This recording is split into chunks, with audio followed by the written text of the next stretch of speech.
Hey everybody, Chance from Aquascape here. I am in the middle of Loxahatchee, Florida on private property that is owned by my buddy.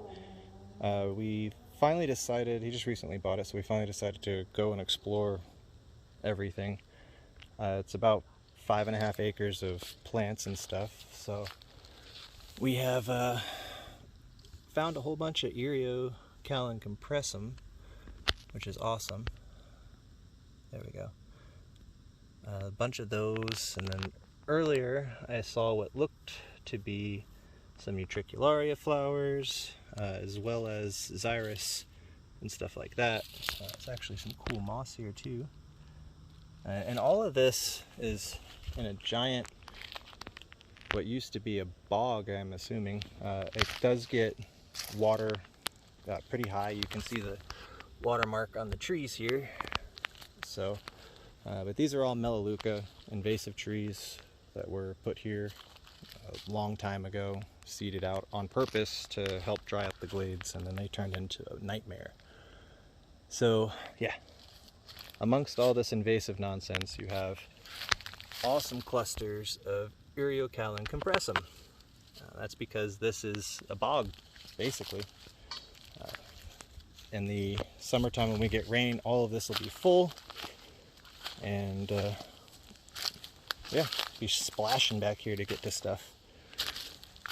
But we'll keep walking a bit. Awesome. So right here is one of the largest Erios that you can find. This is, I believe it's Eriocallan Sextangular. I could be wrong, but I believe it is. Pretty sure. It's giant. Just a comparison. So, awesome plant. I've never tried it in an aquarium before, so I don't know if it'll swim. But still, nevertheless, really cool Erio to come across out in the wild. It's like a giant ground bromeliad. So, I thought it was Eriocaulon, but it's not. Keep walking. Looks like I'm kind of at an impasse.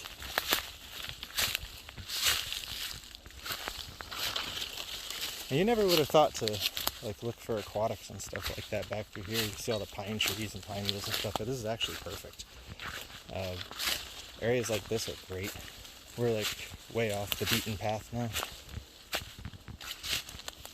I'm out here with my buddy Nick, so he's the one you'll see.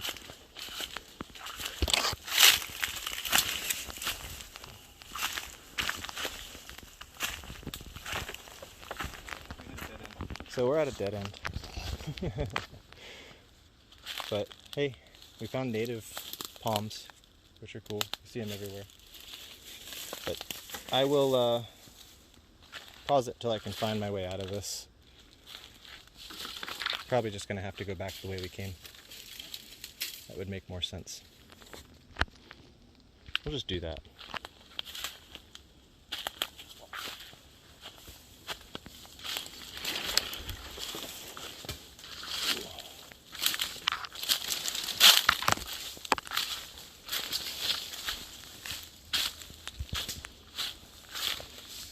So there's probably like a bunch of poison ivy out here and stuff. Luckily for me, I don't react to poison ivy, so everywhere I go, I rock flip-flops and shorts and stuff, and everybody else usually has like jeans and boots on.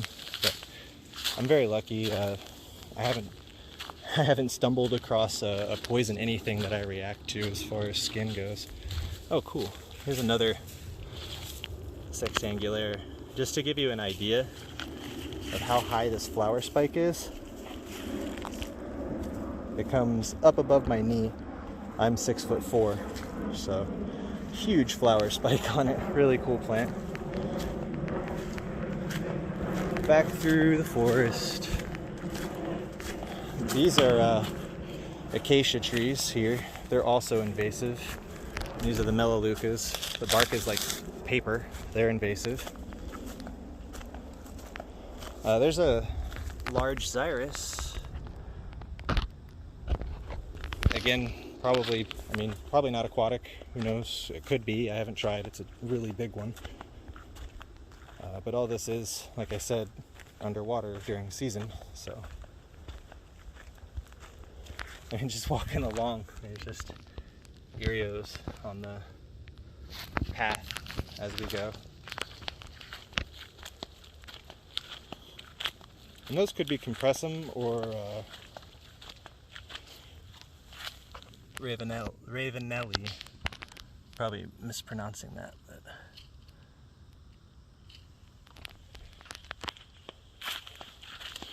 they don't have flower spikes, and fairly similar when they're alone like that.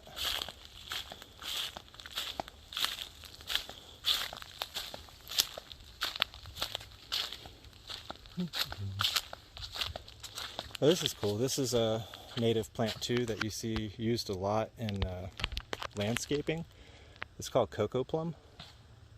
I don't know the actual scientific for it. Again, I don't deal well with, or I don't deal day to day with terrestrial trees and plants like this. So I know it's cocoa plum, and I know it's native, and it's used a lot in landscaping. People make hedges out of it and stuff. But it's native. It's a cool plant. And all the little ferns everywhere. Pretty sure most of those are invasive too. I don't know my ferns though, so I could be wrong. So we're coming up to a clearing. Got lots of Xyris buds and flowers up. YellowEyed Grass is, you can see why it's called YellowEyed Grass is the common name. It looks like little yellow eyes as you walk, and you get down to the base of it, and it's just a little Xyris. It's been dry, so try to find one that has some blades. Little green Xyris. No clue what it is as far as the scientific on it. Over here, this is a Utricularria flower. Utricularria. Try to get it to focus. Sometimes if I do this, it helps. There we go. So really cool. There's you clear everything away from this plant.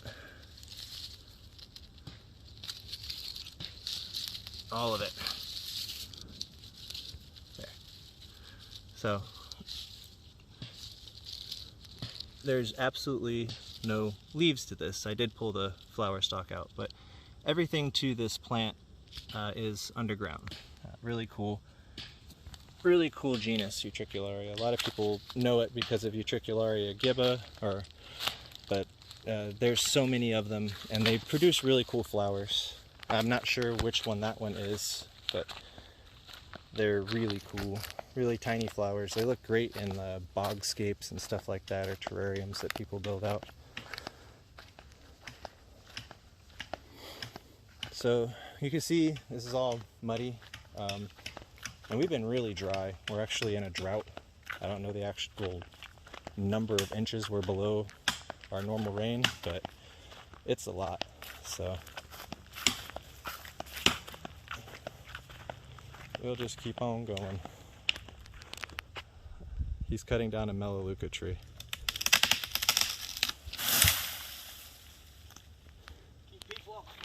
That was cool. Alright, let's keep walking. There's probably a lot of trash and stuff. Again, this was privately owned property, abandoned for a while and then repurchased and such, so it's kind of the first time walking it. Nothing's been cleaned up. Bunch of this grass, which is horrible. It just blocks light from everything else. So once it's chopped down, things should kind of grow back, especially when we get water too. Trying to find something neat. I guess the cool thing about this grass, I mean, it can be put into an aquarium, the Isinthiae, and it doesn't, you can't trim it though. As soon as you trim it, the bottom half dies, but it can be used and grown out of an aquarium. So just walking, looking for stuff. There's a big open clearing. Usually, if the land hasn't been churned or turned over, you'll find all sorts of stuff in these clearings. But again, the history of this place is unknown. Land may have been all churned up before.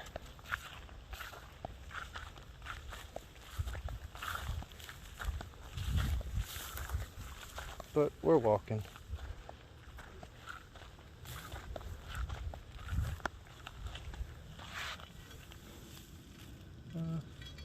Those look like pings that haven't flowered.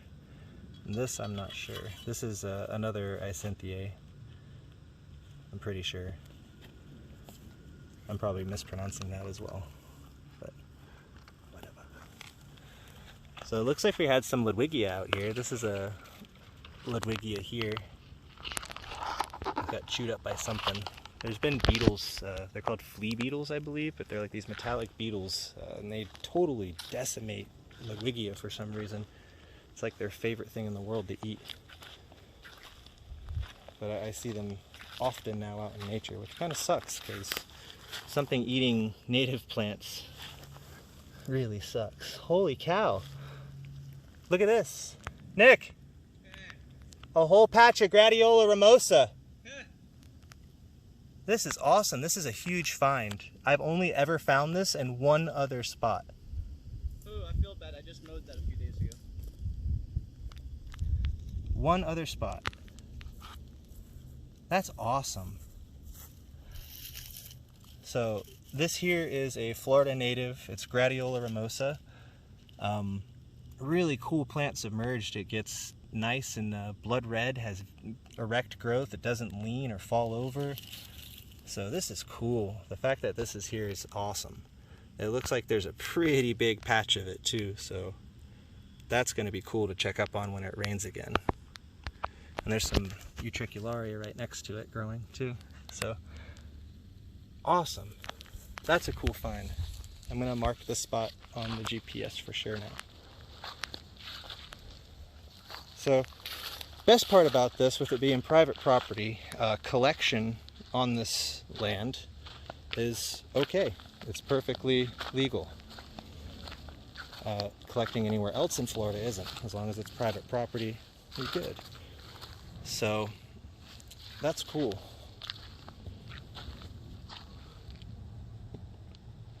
Just peeking through here. So some little Xyris here, they could just be seedlings. And more Gratiola Rimosa. That's so cool.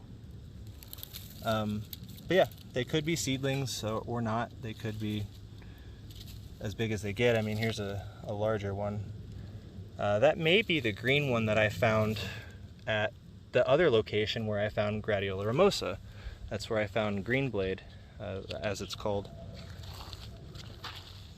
So there's some more. Very cool. Very cool variety of plants. But you can see, I mean, it's surrounded by all this invasive crap, and then there's just this gold mine of native. A lot of people, when this happens, the developers and landowners, they come in and they get so upset by this like massive forest of Melaleuca. They come in and they tear all of this down, all the Melaleuca. They tear it all down and they churn up the land, and all these native plants go along with that Melaleuca. They disappear. They die out because the land's churned up now.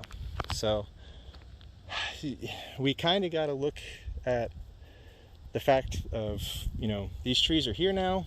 We got to control them a different way rather than just tearing the land up and churning it up, because we're going to lose these plants if they keep doing that, because all the areas that the Melaleuca are thick in are bog areas where they seeded out all these Melaleucas to help dry out.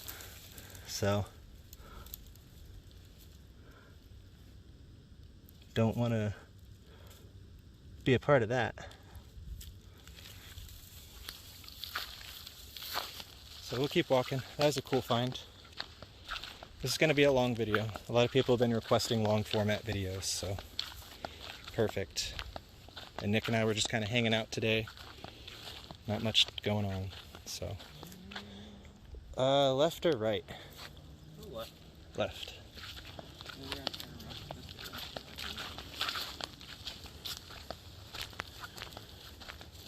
So over here, it looks like there's like a miniature fern gully kind of thing going on. Go walk and check it out. This kind of looks like water Sprite. That may be it too. That's cool. So, almost walked into a spider web. Hey, look at this. This is cool. So, it just kind of opens up into this jungle. You know? Again, most of this is invasive, if not all of it. I know these vines and everything that are all up in the trees, those are all invasive, so yeah. But it still looks neat, you know? You stumble upon this, it's like, oh, cool. It's like you're in another world. You can see the game trails, yeah. Nick just pointed out there's some animal trails. He's making his own animal trail. So, looks like it carries over to here too. So this is what I do. This is how I find plants. I just go places and I wander and I wind up in clearings or whatever. And yeah. So now we're here. And look at all these ferns. These, I believe, are native ferns. Wow.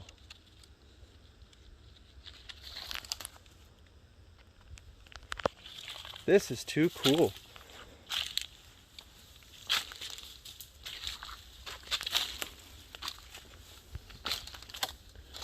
Look at all this. This is gorgeous.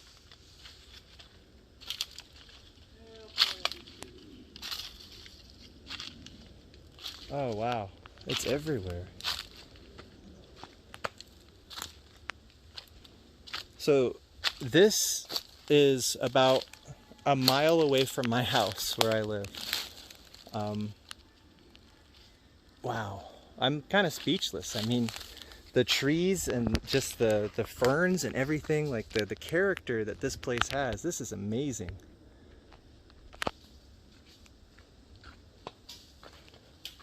Wow. I mean, you can't you can't escape something like this. This is so cool.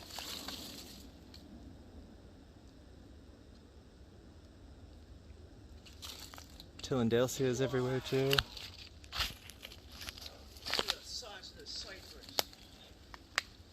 It's like an ancient cypress over here too. Oh my goodness.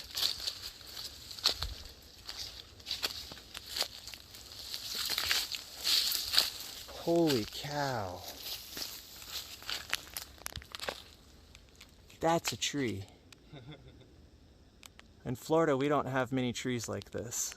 So this is so cool, especially in my area. This is awesome. Let's see what's in the hole.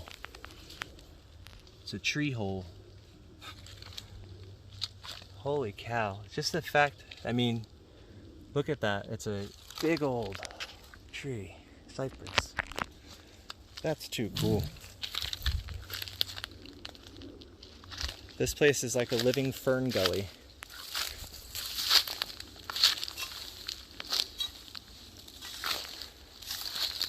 There's some interesting vines too.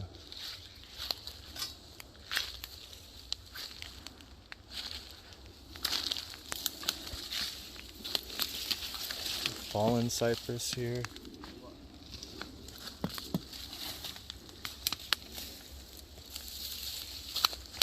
Some really nice large ferns too. Again, I'm not sure if they're invasive or not, so. But still cool to see. It's kind of soft. Try to make them fall off. Oh, it is soft. Yeah. I think the mosquitoes found us. It's because it just rained. It woke them up. Sprinkled. And then back in Melaleuca's house. Yep, and then we're back in Melaleuca world. So, just an example, that spot back there missed the seeding of Melaleuca. This spot totally got seeded. Careful with the machete, homie.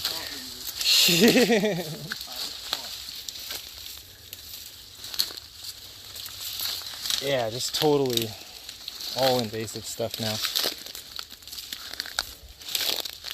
And it's sad because it used to be cypress. Yeah, there used to be cypress in here, but the Melaleuca dried everything up and made it so the cypress can't do their cypress thing. So they all rotted out. Oh, this is an interesting little clearing. Yeah, this is someone coming back and clearing stuff.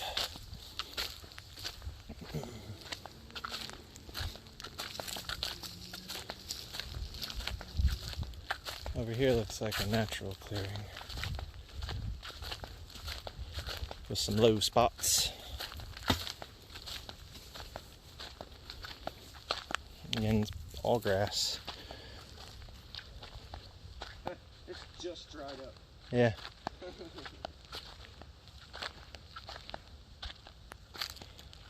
We did have a bad frost for like the first time in a long time recently too, so a lot of the more tropical plants probably didn't make it through that, and they'll have to seed back out and come back.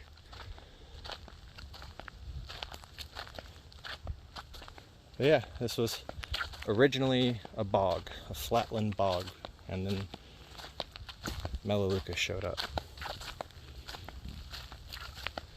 I think Florida's a prime example of why humans should just let nature be nature and not try to move plants from one continent to another in hopes to fix something. Pretty sure we learned our lesson though. I don't know if we still do that, but another low spot. It's been completely taken over by grass though. That sucks. The grass covers everything and it'll prevent new growth from coming up. So there was areas here at one point. Definitely look like they got decimated by frost. With them being out in the open like this, they have no protection. Like the ones we found out in the trail in the woods earlier, lots of protection. This here, cool. This is a Signatus flavodilis.